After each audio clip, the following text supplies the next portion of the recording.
from the National News Studio, Sri Lanka.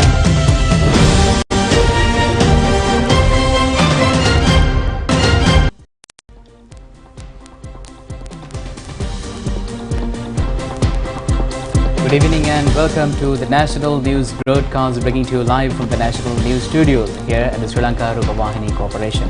We are ready to bring you the top stories here at home and around the world. I am Charita Minapurarachi. And a very good evening to you. I'm Sharifa Tahir. We take a look at the headlines first.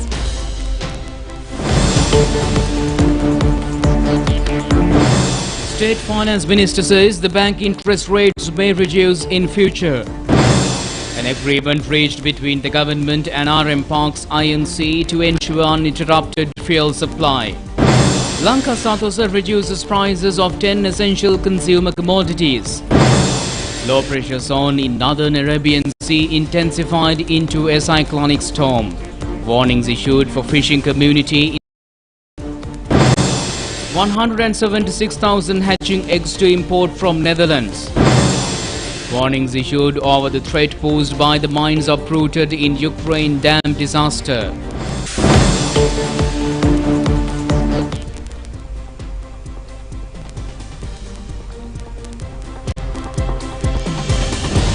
Welcome back, and we move on to those and other stories in detail now. First, taking a look at local stories. State Minister Shahan Semasinghe says the bank interest rates will decline in the future. Speaking in the Parliament today, he said that the public will receive the benefits of the achieved economic stability.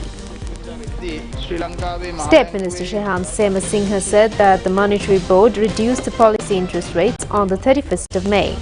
He said that they witnessed a good reaction in the Treasury bonds auction. He also said that when looking into the last few months, the largest reduction of interest rates has been recorded yesterday. Around 2.5% has been reduced in the Treasury bonds for the last 91 days, and for the last 182 days, Treasury bonds a reduction of around 3.4%. 364-day Treasury bonds interest rates has been reduced by around 3.81%. He also said that more than thrice the demand has been raised for the 364-day Treasury bonds at the auction.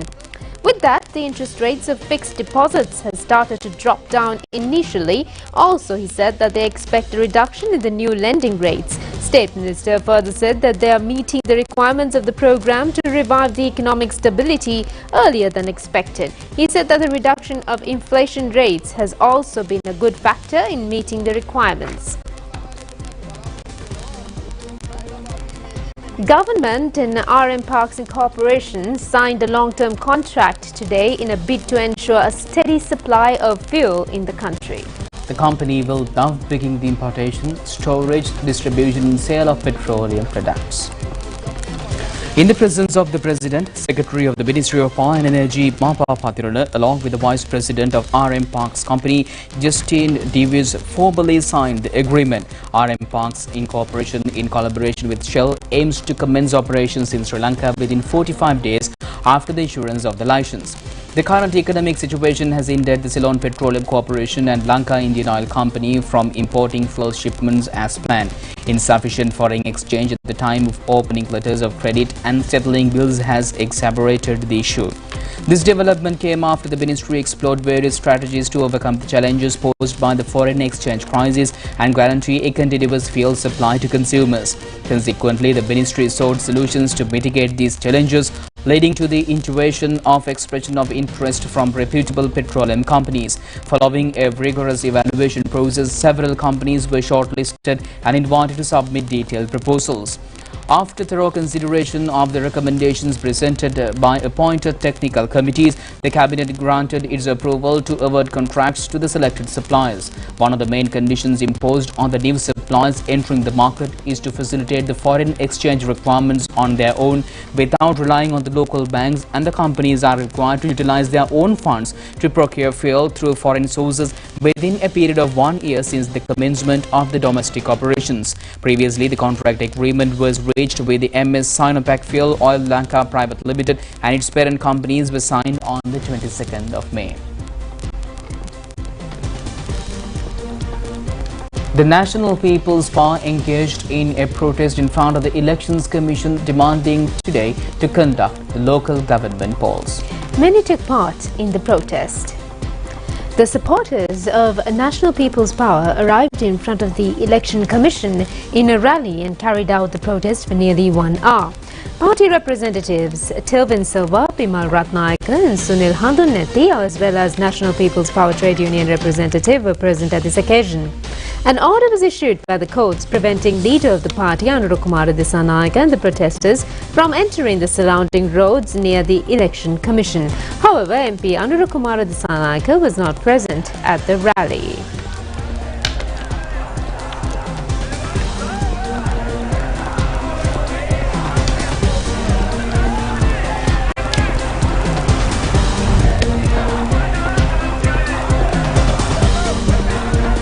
Lanka Satosa has taken steps to reduce prices of 10 essential commodities. Accordingly, this price reduction will come into effect from tomorrow. A kilogram of green grams has been reduced by 325 rupees and the new price is at 1,225 rupees. Meanwhile, a kilogram of dried chilies has been reduced by 60 rupees with the new price is at 1,290 rupees. A kilogram of red dal and red nard rice has also been reduced by 15 rupees.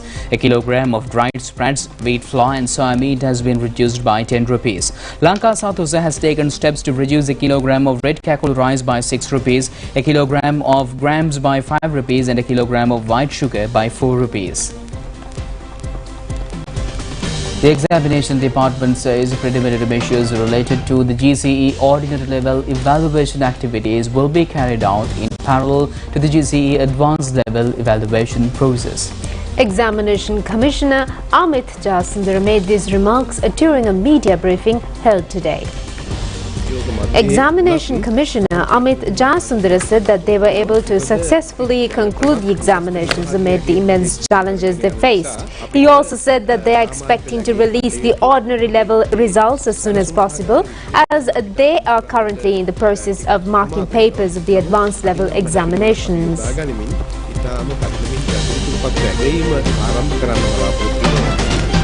Today marks the World Ocean Day.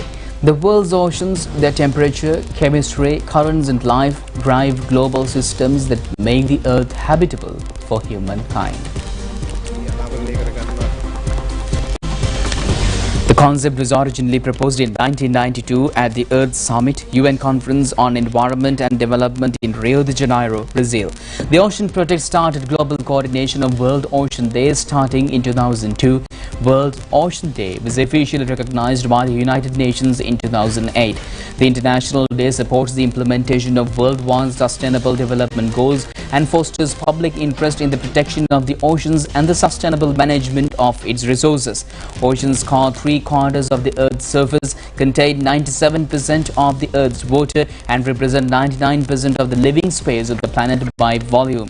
Open ocean sites show current levels of acidity have increased by 26% since the start of the Industrial Revolution. Coastal waters are deteriorating due to pollution and eutrophication. Without concentrated concrete efforts, coastal eutrophication is expected to increase in 20% of large marine ecosystems by 2050.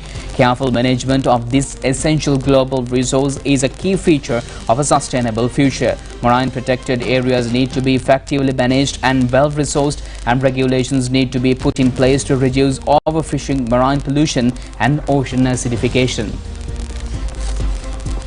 UN Secretary General Antonio Guterres calls for greater action to protect oceans. In his message to mark World Oceans Day, the UN chief said that the ocean is the planet's greatest reservoir of biodiversity. It is the foundation of life. It supplies the air we breathe and food we eat. It regulates our climate and weather. The ocean is our planet's greatest reservoir of biodiversity. Its resources sustain communities, prosperity and human health around the world. Humanity counts on the ocean. But can the ocean count on us? We should be the ocean's best friend. But right now, humanity is its worst enemy. Human-induced climate change is heating our planet, disrupting weather patterns and ocean currents, and altering marine ecosystems and the species living there. Marine biodiversity is under attack from overfishing, overexploitation and ocean acidification. Over one-third of fish stocks are being harvested at unsustainable levels. And we are polluting our coastal waters with chemicals, plastic and human waste. But this year's World Oceans Day reminds us that the tides are changing. Last year, we adopted an ambitious global target to conserve and manage 30% of land and marine and coastal areas by 2030, as well as a landmark agreement on fisheries subsidies. At the UN Ocean Conference in Lisbon, the world agreed to push for more positive ocean action. A global, legally binding agreement to end plastic pollution is under negotiation. And in March, countries agreed to the historic High Seas Treaty on the conservation and sustainable use of marine biodiversity in areas beyond national jurisdiction. Realizing the great promise of these initiatives requires collective commitment.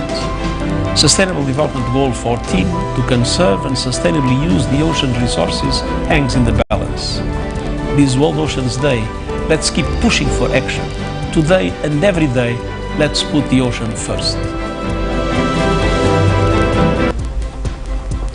To mark the World Ocean Day, University of Sri Javardhanapura organized a beach cleaning and citizens awareness program this morning. Those activities were conducted at the Vallabhata beach. The program includes marine debris survey, enter data into global database and sending some selected material for recycling. Marine pollution is one of the main environmental issues that interconnected with Sri Lanka today. Therefore, the Aquatic Students Association in the University of Sri Javardhanapura conducted a special public awareness campaign with an aim of mitigating these environmental issues. Over 200 students from the University of Sri Javardhanapura and academic staff took part in the citizen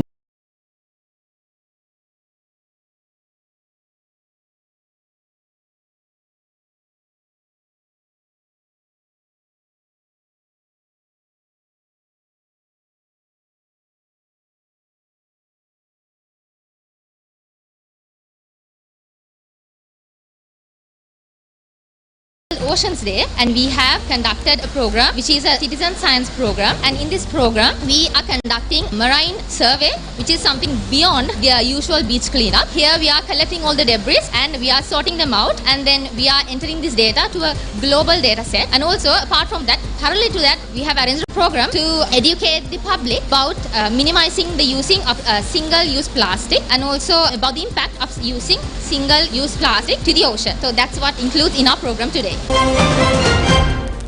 Met Department says that the low-pressure zone began in northern Arabian Sea has gradually intensified into a severe cyclonic storm and currently prevails in southeastern and northern Arabian Sea area. The department has further said that the cyclonic storm is gradually intensifying into a danger level. Naval and fishing communities have been advised not to venture into the sea areas bounded above northern latitude 79, and the relevant stakeholders have been informed to sail beneath this line. Maldivian and Indian governments have already been informed to assist the returning vessels due to this emergency situation. The Met Department has also advised vessels to travelling in the sea areas between India and Maldives to reach for safer locations. Fishing and naval community are requested to be attentive to future forecasts issued by the Met Department over the prevailing situation. The impact of the severe cyclonic storm Biparjoy intensified in the Arabian Seas expected to reduce the rainfall in Central Highlands.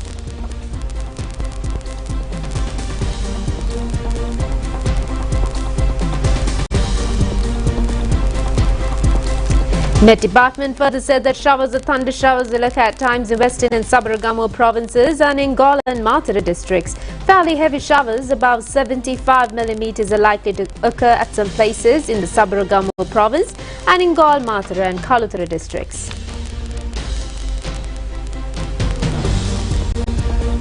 Well, we'll be back with more local stories after a quick break.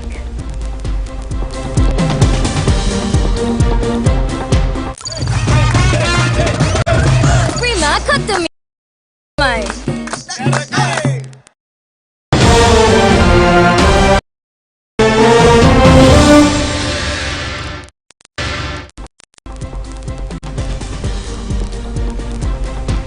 Welcome back with more local stories. And Director of National Dengue Control Unit Dr. Nalin Arirapna says the number of dengue patients may increase with the prevailing rainy weather condition. Therefore, he urged to take necessary steps to prevent the spread of the dengue mosquitoes. So far, the number of dengue patients recorded during this year is at 41,883, out of which 50% of the patients has been reported from Western Province with 20,839 patients. The number of dengue patients recorded during this month is amounting to 2,479. Dr. Nalin Arirapna pointed out that in addition to Western Province, the dengue epidemic threat can also be seen in Kurunegala and Kandy districts. The third edition of the book Ranil Wickramasinghe, a political biography, was launched yesterday. The book was presented to President Ranil Wickramasinghe at the Presidential Secretariat. The book is written by Chairman of the Sri Lanka Board of Investment, Dinesh Virakuri. The first edition of the political biography of President Ranil Wickramasinghe was published and released in 2017. The ceremony was attended by parliamentarian Vajira Bewardana, President Secretary Saman Ekanayake, former Minister John Amaratunga and other officials. And meanwhile, Colombo High Court issued warrants to arrest the producer, the first witness of the case filed against suspects who have been charged for conducting a media briefing during the previous presidential election period to make certain claims, including the abductions carried out using white vans before the courts. The relevant warrants were issued after the witness had failed to courts when the case was taken up for hearing today. The attorney representing the witness is informed that his client is unable to appear before an issue pertaining to their security. The judge issued the warrants to arrest and produce the witness before the courts after citing that he was not satisfied with the submissions made before the courts in this regard. The judge informed the State Council to look into the ability to conduct the hearing in future without the first witness. Accordingly, the hearing of the case was postponed until September 1st. This case has been filed against Parliamentarian Rajitha Senaratne and former Chairman of State Pharmaceutical Corporation Muhammad Ruby over several charges, including fabrication of false evidence against the presidential candidate Gotabaya Rajapaksa during a media briefing held in Colombo on the 10th of November 2019. Asian Development Bank has approved the eligibility of Sri Lanka to access concessional financing. The availability of concessional assistance offered at low interest rates will broaden Sri Lanka's options to bridge its urgent development financing needs. The concessional assistance will restore economic stability and deliver essential services, particularly to the poor and vulnerable in the country. Eligibility for concessional resources among the developing member countries is based on gross national income per capita creditworthiness. ADB's decision was considered based on a request from the government in view of the severe and unprecedented economic crisis that has reversed hard-won development gains. ADB Director South Asia, Kenichi Yokoyama agency is committed to further enhancing its support for the people in the country. He added that the availability of concessional assistance will help the country to lay the foundation for economic recovery and sustained inclusive growth. Sri Lanka is now eligible for ADB support, including concessional and market-based financing, technical assistance, policy advice and knowledge solutions that together comprise a comprehensive suite of options to address the crisis. Access to concessional financing will also ease debt servicing pressures through more favorable lending terms. And on the same note, Asian Development Bank's Director General for South Asia, Kenichi Yokoyama, and newly appointed Country Director Takafumi Kodano held discussions with Prime Minister Dinesh Gunawardena. The meeting was held at the Temple Trees today. The Prime Minister thanked the outgoing Director General Chen Chen for the support extended during the COVID pandemic and the economic crisis. He thanked the ADB for extending short-term immediate contingency support which helped the economy to recover from the crisis within a short period. The Prime Minister made a special mention about emergency assistance to support the import of essential items, including cash transfer to most poor and vulnerable. ADB South Asia Kenichi Yokoyama praised the recovery made by Sri Lankan economy. He explained ADB plans to provide assistance for a time frame of 4 years to the country. Secretary to the Prime Minister Anura Dissanayake was present at this occasion. Prime Minister Dinesh Gunawardena says that needs to branch into new industries in order to overcome the country's economic turmoil. The Premier made these remarks during an exclusive interview with the China Global Television Network recently. Sri Lanka is a beautiful country, but it often goes unseen and neglected. Why does a country struggle to gain global recognition and prominence? We are the last important island south of India in the Indian Ocean. We are on the maritime lanes between Africa, Arabia and the East Asia. So many thousands of different shipping lines, shipping lanes, traders and business enterprises across, all by and anchoring in Sri Lanka. So Sri Lanka has been historically an important place for all these countries. We must take off to a new stage. Sri Lanka has had the help and support of China to create new areas of development. Otherwise, we are on traditional areas like tea, rubber, coconut. COVID caused a serious setback in Sri Lanka's economy, followed by the economic crisis, slowdown in the world.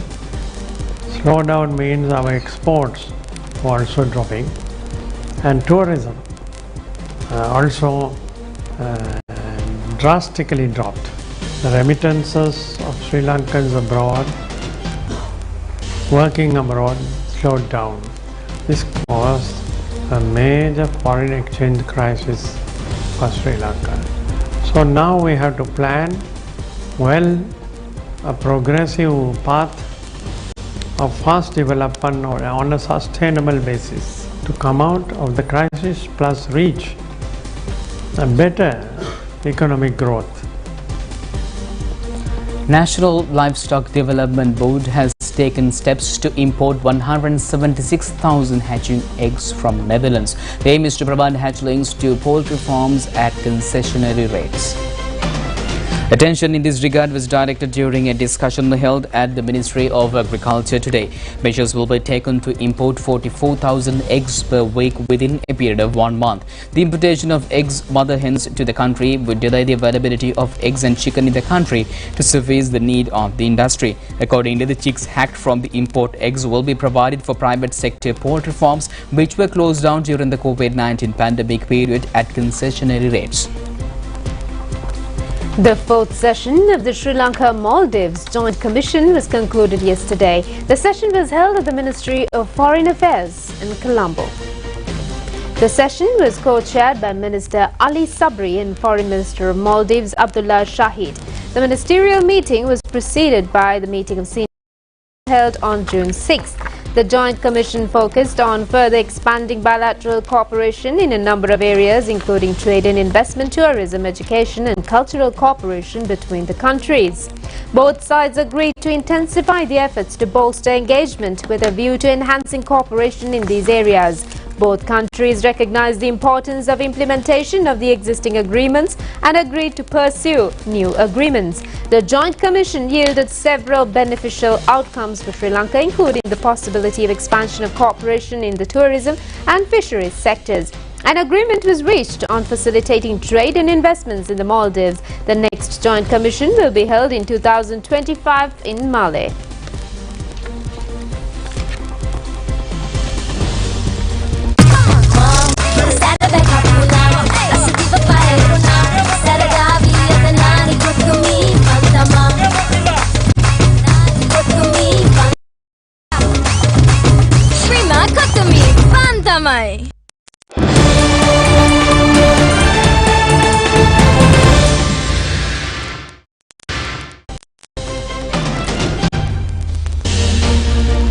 Welcome back with international stories. The Red Cross said that the mines uprooted and dispersed by the flood waters flowing downstreams from the breached Kukuwawa Dam in southern Ukraine could pose a grave danger to the civilians for decades to come. Ukraine's President Volodymyr Zelensky has visited the southern Ukrainian region hit by floods after Tuesday's breach of the Kukuwawa Dam. Zelensky yesterday accused the aid agencies of failing to help and appealed for an international effort to help people trapped in floodwaters in Russian-occupied territory. The Red Cross has warned that dislodged landmines have sparked major concerns for residents in the Kherson region. Hundreds of thousands of people have been left without drinking water, and the Ukrainian army has used drones to drop bottles to some residents. Several people have reportedly been injured after a knife attack in Annecy, southeast France. A 22-month child was among the victims of a knife attack in a playground in Annecy, France. A British child was one of the 4 children injured and 2 more adults were also hurt. The attacker, who was shot and then arrested, is a Syrian man aged with refugee status in Sweden. French authorities say that there is no evidence of a terrorist motivation.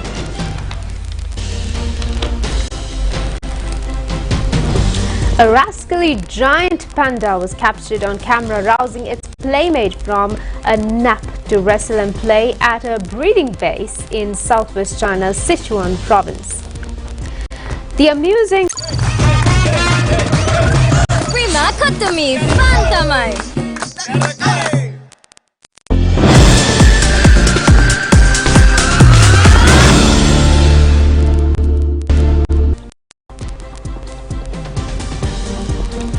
Welcome back with your sports update, and it's cricket. The visiting South African A team managed to clinch the one-day series after defeating Sri Lankan A team by 5 wickets in the third match, which is played today.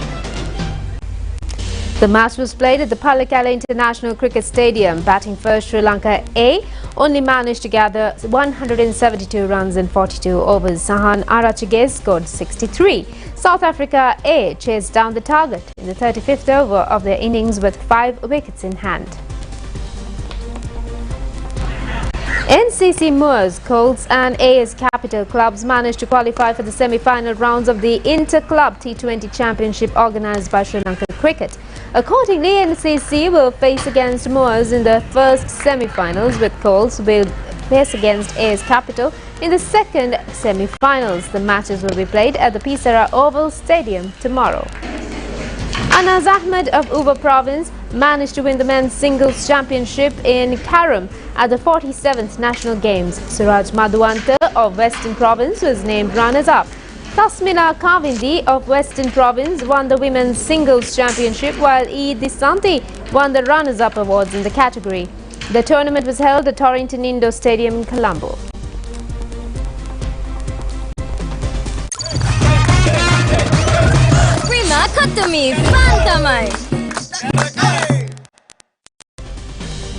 And with that, we conclude tonight's news. Join us tomorrow at the very same time. I'm Tarika, signing off with Sharifa.